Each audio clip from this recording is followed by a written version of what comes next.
At theraces.com, Cheltenham Preview, sponsored by Ladbrokes.com. Thanks for logging on, yeah. Now, this surely is the most eagerly anticipated race in the last 50, 60, 100 years. Absolutely fantastic. My guest, Andrew Thornton, of course, has been there, done it. You've won the Gold Cup on Cool Dawn. And just tell us what you think a horse needs to win at that highest of highest levels. Well, the thing with the Gold Cup, the thing is, it's 3 miles, 2.5, and a lot of these horses run over 3 miles dead through the season. You have to have a horse who's guaranteed to stay. I think last year was the only time when Kauto won the race where I wouldn't say it was a stayers Gold Cup. It was a very slow pace, they didn't go any gallop, and it proved to be more of a sprint from the bottom of the hill than anything else. There was about 10 or 11 horses in with a chance. You don't often see that in a Gold Cup. So Rembrandt as well. I mean, you finished placed on him, and well, I was lucky enough to finish fourth on cool ground in the Gold Cup. And I could never see him winning because he's a plodder. Absolutely. But, you know, so bearing exactly what you say then. Out and out stayers. I mean, like you say, Sir Rembrandt, just a relentless galloper, slow as a hearse at home, and all he did was once he hit that rising ground, the last furlong and a half is crucial. How many times do you see the race change? Well, that's what we think. You need an out-and-out stayer for the Cheltenham Gold Cup. But let's go back now to Matt and get all the stats, if he agrees. Yeah, thanks, Luke. Interesting. Core ground. I forgot you rode him, Luke. You've got to feel sorry for the old horse. If Maguire had been on it twice, he could well have been a dual winner. Let's have a look at the stats. Now, the last 6 winners were all officially rated 166 plus going into the race. I can tell you right now, you're going to have to rate it a lot higher than 166 to win this time around, I reckon. Now, the last 13 of the 14 renewals went to horses aged between 7 and 9, which I think is about what you'd expect.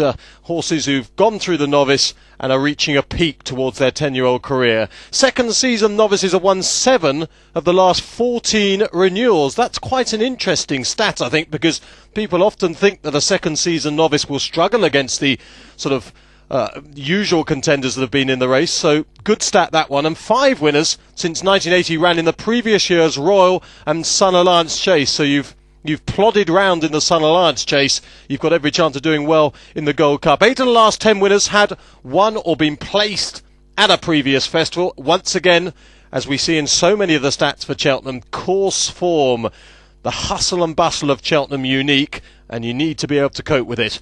No placed horse has won the Gold Cup 12 months later since Brigorn, quirky old Brigorn, in 1983.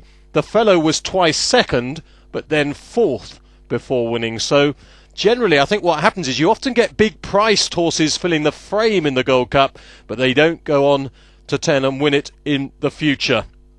So here's the full list, but of course 2 horses, Luke. Just to confirm, there are 2 leading contenders here for you. Denman, of course, who is the up-and-coming second season novice, which the statistics are well in favour. And there's a horse across the page by this name. Yes, the reigning champion, Kauto Star. Paul Nicholls, of course, trains both of those. Exotic Dancer is due to run in the race as well. He's been placed. The stats not good, of course, for Exotic Dancer. And towards the bottom there, Star de Mahazon. Well, he was a Royal and Sun Alliance Chase winner at a prime. The listeners likely to go for the Ryanair Chase. And State of Play, another horse who's been placed in a Gold Cup and on the stats simply cannot ever win it. So, Kauto Star and Denman, the leading contenders, and Kauto Star's fans did, well, nothing to worry them when winning at Ascot last time. 2 for home, Kauto Star's over, 5 to 6 lengths clear. Racing Demon scrapping it out with Monet's Garden and Fair Along down towards the final fence. Kauto Star 7 to 8 lengths clear from Monet's Garden and Racing Demon. Kauto Star at the last, a big and affluent leap. Monet's Garden second, Racing Demon third, the commercial first Ascot Chase. The young pretender Denman stated his case last week. Kauto Star, the reigning champion, makes it a match to savour at Cheltenham and wins the commercial first well.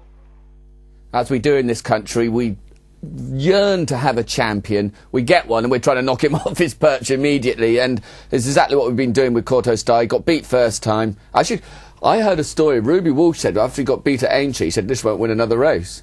The way he ran at Aintree, and as we've seen, that was plainly pretty wrong. But jockey's a great judge, isn't he? Jockeys are great judges. I mean, he was awesome that day, wasn't he? He was, and he hasn't looked back since Aintree.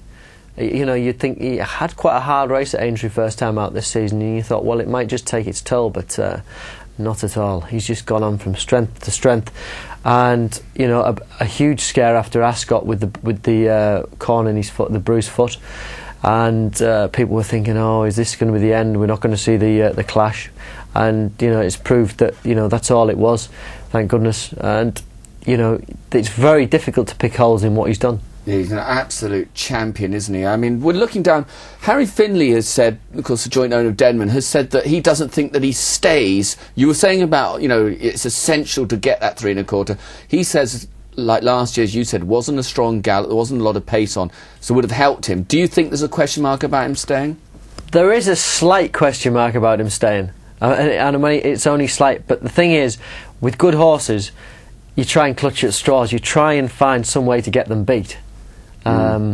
It's just if you nature. were riding in the race, how would you? You know, you're on Denman. How do you go about getting that? Well, you know, trying to expose any weaknesses in Kauto. If I was on Denman, I think you'll see that Sam will be very positive on him.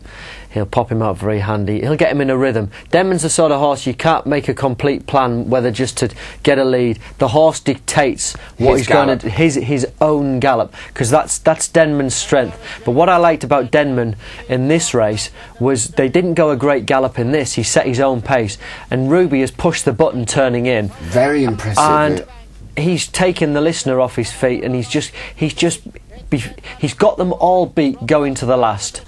And as you can see now, they aren't going particularly quickly, but the thing is, what happens in a race when you do push the button and you sprint, you are obviously going to be finishing slow at the finish. The second and third horses are first and second favourite in the Ryanair chase. Denman has gone and done his job over in Ireland. Got the job done. Maybe he isn't quite as flashy as Kauto Star, but to me, he is a relentless galloper, and he does stay. I was lucky enough to see him when he won last time at Newbury, Denman, and I stood down in the winners' enclosure, and I couldn't believe, for a Paul Nicholls horse, how hard he blew. I mean, he's left a lot to work on. I bet you he's really going to get stuck into this horse between now and Cheltenham. Give him, you know, I bet he'll have sort of 4 or 5 strong pieces of work, because, you know, this is a horse who can take as much as you can throw at him, isn't he? I'd say that Denman and Kauto Star, as far as they're chalk and cheese.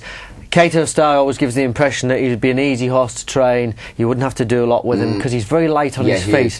Whereas when you see Denman, he's a real worker. He looks like a workaholic. You know, everything he does, every single muscle moves, he grinds, and it's just taken quite a while for Denman the penny to drop. And what I like about him, the more racing he's getting, the more he's improving. And it's been said in the press before, Kauto Star may well have peaked. Denman is still climbing. Do you think, though, who said, I mean, why? I think Clive Smith came and said that... yeah, well, why does he know? I mean, you know what I mean? I'm not saying... he maybe has plateaued, but he's plateaued at a very high standard. And bearing in mind that Kauto Star was probably a more progressive horse, he was mentally further forward, whereas Denman, as you saw last year, has taken a long time to mature and build up. I tell what Kauto Star has done, he seems to have eradicated those last few mistakes since they've been riding him more positively. They used to hold on to him all the time. They kick on now 3 out, and it seems to suit him. He's better sending him, isn't it, a fence? You meet him on a long stride, be positive. It seems to be his bag, doesn't it? Be positive, because the horse will come up. You know that, and you saw that the last couple of fences at Ascot with Ruby. Ruby's still learning about him. You can see that. You never stop learning about horses. And the same with Sam. A great idea to put him on at Newbury last time out, to get to know Denman a little bit more. But, of course, it's not a 2-horse race, although everyone would have you believe that it is. But Paul Nicholls also has Neptune Collange in the race. It's hard to see him being good enough. My question mark would be his jumping, Andy. He's jumping, yeah. He is definitely a horse. They thought originally that he really wanted testing conditions. Yeah. But as he proved... this day at Punchestown at the festival, he beat Kingscliff. You're obviously going to pick holes in the form. Got the job done. He's obviously had a few training problems along the way, but he went round Wincanton after this, his last run this year, put up a good performance. Jumping question mark again. Jumping little question mark, but still, he's there with a place possibilities. Yeah. I think he's probably got a stone to find with the front two. Well, what about... We were talking about, as we have done, about previous winners. Kicking King, been there, done it, absolutely fantastic comeback run, and then the wheels fell off. Typical case of a horse, for me, this was, like you say, a great run against New Mill over an adequate trip. Nickname as well. Ooh. He's got... He made a similar mistake to that in the King George. Yeah. Whether he can come back, the run after this, he ran flat. Typical after horses had a long break. The second run in 3 weeks. Made, but I agree. I tend to agree with you. The bounce factor. Yeah. The bounce factor. But it's not. I think you've got to find that you need horses going into the Gold Cup with a season which has gone to plan. You can't have ifs and buts going into a Gold Cup. Right. There are ifs and buts about a couple of these others I want to mention. There's no one knows the listener better than you. You've won on him. What would you do? Would you go for gold or go Ryanair? Gold or silver? Yeah, exactly. I think I don't think he's personally quite good enough for the Gold Cup. I think staying wise or ability wise? The ground will be the big factor. And you might say, well, if the ground isn't going to be right in the Gold Cup, it isn't going to be right in the Ryanair. I think he can just go for the Ryanair, let him blitz, and 2.5 miles. Obviously there'll be the question mark in the Gold Cup. I just purely and simply, on what he's done, he isn't good enough to win a Gold Cup. Over the years, as Matt was saying again, we've seen massive priced horses, because they go so hard in the Gold Cup, come through. Halcon Generales probably put up one of the performances, well, you just beat him in the Welsh National, didn't you? One of the performances, weight carrying performances of the season in defeat, didn't he? That's right. Matt was putting up a statistic there before, 165. I think now Halcon is 165, 166. He is progressing.